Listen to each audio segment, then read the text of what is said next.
अरविन्दनेत्रात् कृष्णात् परं किमपि तत्त्वमहं न जाने। या देवी सर्वभूतेषु शक्तिरूपेण संस्थिता नमस्तस्यै नमस्तस्यै नमस्तस्यै नमो नमः। अतुलितबलधामं हेमशैलाभदेहं धनुजवनकृशानं ज्ञानिनामग्रगण्यं सकलगुणनिधानं वानराणामधीशं रघुपतिप्रियभक्तं वातजातं नमामि।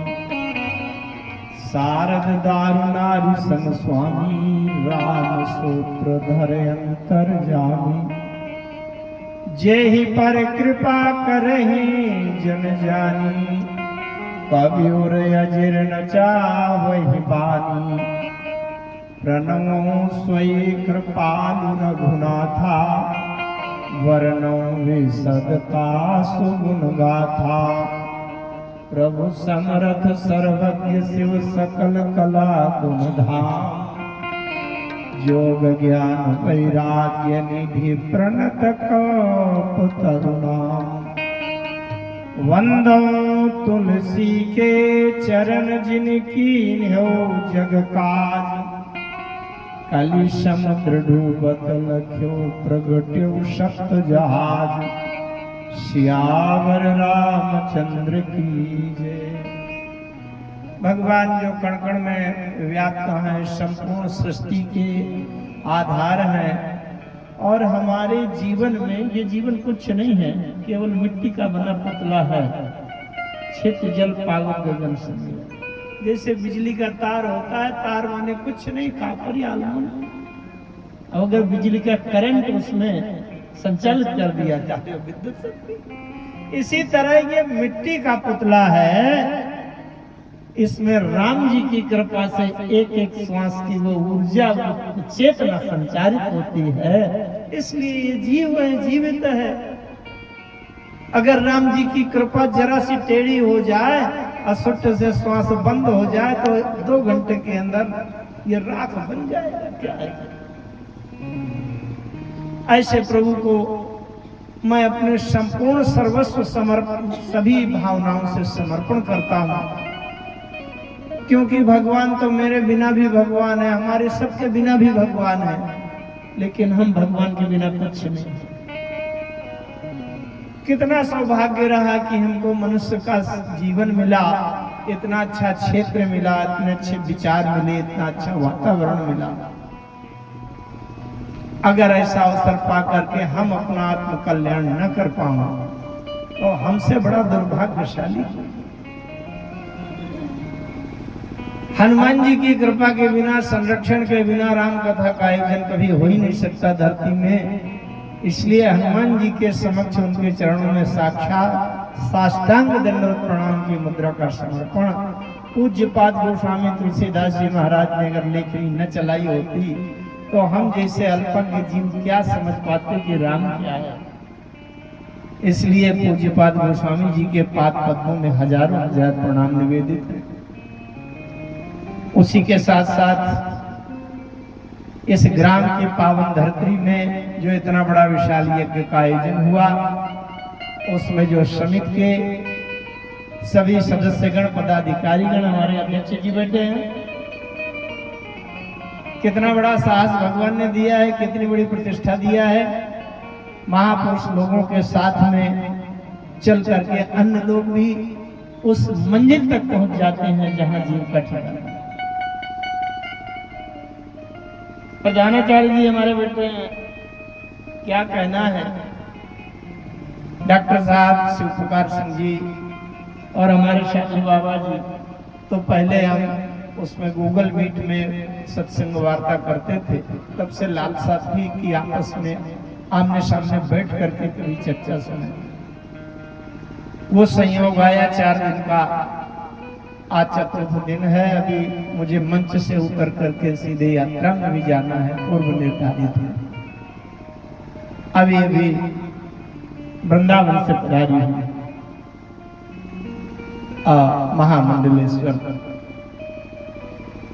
भगवती शक्ति की प्रतिनिधि, जो भगवती कालिका के पावन और उस पुरुषार्थ के चरित्र का गायन कर रही थी। निश्चित रूप से भगवती की शक्ति संचारित है, और भगवती की कृपा के बिना तो किसी का एक श्वास भी चल नहीं सकता, क्योंकि शक्ति के बिना शक्तिमान भी अधूरा। शक्ति के बिना शक्तिमान कैसे? आप सभी लोग जो मंच में विराजमान हैं विशिष्ट हैं, विशिष्टतम हैं। हमारे संगीत के साथी जो बंजो पर हैं, तबला में मंदिर पर बहुत अच्छी संगति कर रहे हैं। ध्वनि प्रसारण भी बड़ी अच्छी दिव्य व्यवस्था है। आप लोग जितने बैठे हैं उतने पर्याप्त हैं। एक बात बताऊं, भगवान शंकर राम कथा सुना रहे थे, श्रोता कितने थे? पार्वती को सुना, याज्ञवल्क्य जी भरद्वाज जी को राम कथा सुना रहे थे तो अकेले, काक भूषण जी कथा सुना रहे थे तो वहां गरुड़ जी हंस भी थे। लेकिन एक विशेष ध्यान दीजिएगा, ये सब दूसरे युगों के हैं, सतयुग त्रेता द्वापर के हैं। लेकिन कलयुग में जो कथा सुना रहे हैं गोस्वामी तुलसीदास जी, उनके सामने कोई श्रोता है क्या?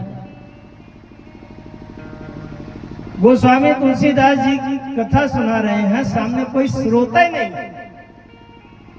क्यों? गोस्वामी जी कलयुग के हैं, वो जानते हैं कि अगर श्रोताओं को देखकर कथा निकलेगी तब तो कथा बंद हो जाएगी, क्योंकि श्रोताओं का अकाल पड़ जाएगा। इसलिए गोस्वामी जी अपना श्रोता अपने साथ ही लेकर चलते। किसको सुना रहे हैं?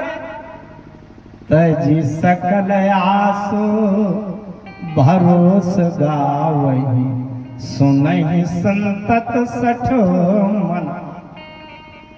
मैं कहता हूं श्रोता चाहे 25 हो चाहे 5000 हो, जीवन का समय जा रहा है। इस सृष्टि में प्रत्येक व्यक्ति अकेला है। ध्यान से समझिएगा बात। हमने जन्म लिया है, हमारा जन्म हुआ है तो अकेले हुआ है। जब मरेंगे तो अकेले मरेंगे। धर्मराज की सभा में अच्छे बुरे पाप पुण्य का हिसाब चुकता करेंगे तो अकेले करेंगे। इसलिए इस संसार में धर्म पथ पर चलने के लिए प्रत्येक व्यक्ति अकेला है। मैं कहता हूँ आप तो बहुत हैं, और आप ना भी हों तो मुझे अपने लिए भी तो कथा सुनाना है। एक बार क्या हुआ, विश्वामित्र जी राम जी लक्ष्मण जी को ले गए अपनी यज्ञ रक्षा के लिए, और जब लौट कर आए यज्ञ हो गया। फिर यज्ञ से आगे जनकपुर चले गए, धनुष यज्ञ हुआ, फिर विवाह बारात होने लगी तो बड़ा समय निकल गया। जब बहुत समय के बाद वापस लौटकर आए, विवाह संपन्न करा के, अम्बा कौशल्या जी ने जब राम जी को देखा, उस समय ब्रह्मा जी से एक प्रार्थना की, हे विधाता, जितने दिन राम का दर्शन किए बिना बीच में जितने दिन बीत गए हों वो मेरी आयु में न जोड़े जाएं, क्योंकि वो दुर्भाग्यशाली दिन मनुष्य का जीवन जीने लायक नहीं थे। और राम का देखना क्या है? चाहे राम नाम का कीर्तन करें, चाहे राम की कथा सुने, चाहे राम जी के मंदिर में सेवा करें। तो मैं तो ये माना करता हूँ कि जिस दिन राम की चर्चा ना हो पाई वो दिन दुर्भाग्यशाली है, मनुष्य की आयु के लायक नहीं है। तो कम से कम राम की चर्चा कथा करके और मैं स्वयं मनुष्य की आयु के लायक आज के दिन को गिनती में शामिल कर पा रहा हूँ। ये भगवान की बड़ी कृपा है। आइए अपने मन बुद्धि चित्त को एकाग्र करने के लिए दो बार भगवान के मंगलमय पावन नाम का संकीर्तन करते हैं। तत्पश्चात हम अपने जो बिंदु चल रहा था उस पर थोड़ी चर्चा करेंगे समय के अनुसार। तो सहज दया के धाम, सहज दया के धाम मेरे प्रभु सीताराम, सहज दया प्रभु सीताराम,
प्राण प्रीते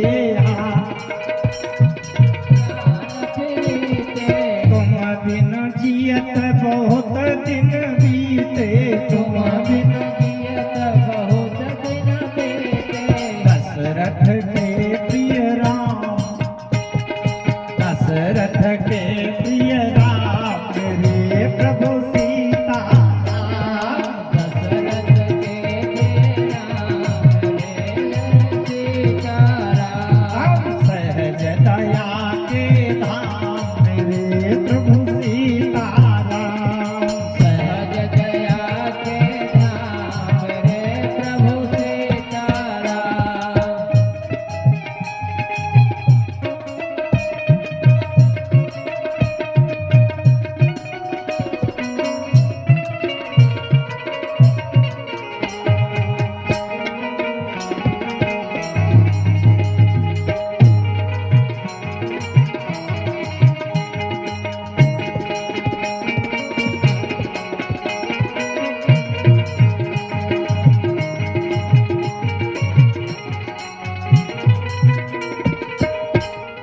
मोरे तुम प्रभु गुरु पितु माता मोरे गुरु पितु माता जाम कहाँ तज पद जल जाता जाम संतों के प्रिय राम तुलसी के प्रिय राम मेरे प्रभु सीता राम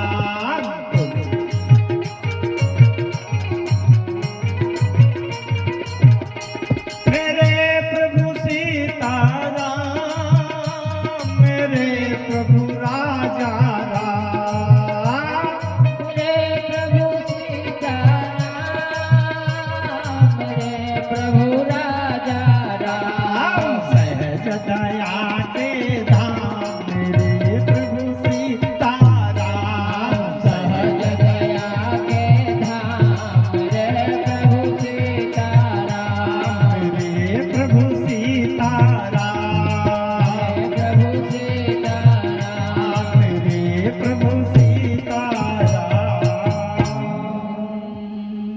बोलिए भक्त वत्सल भगवान की जय श्री राम नाम भगवान की जय श्री रामचरित मानस भगवान की जय यज्ञ नारायण भगवान की जय आदि शक्ति जगदम्बा भवानी की जय श्री हनुमान जी भगवान की जय पूज्य पांच जगत गुरु गोस्वामी तुलसीदास जी महाराज की जय जय श्री सीता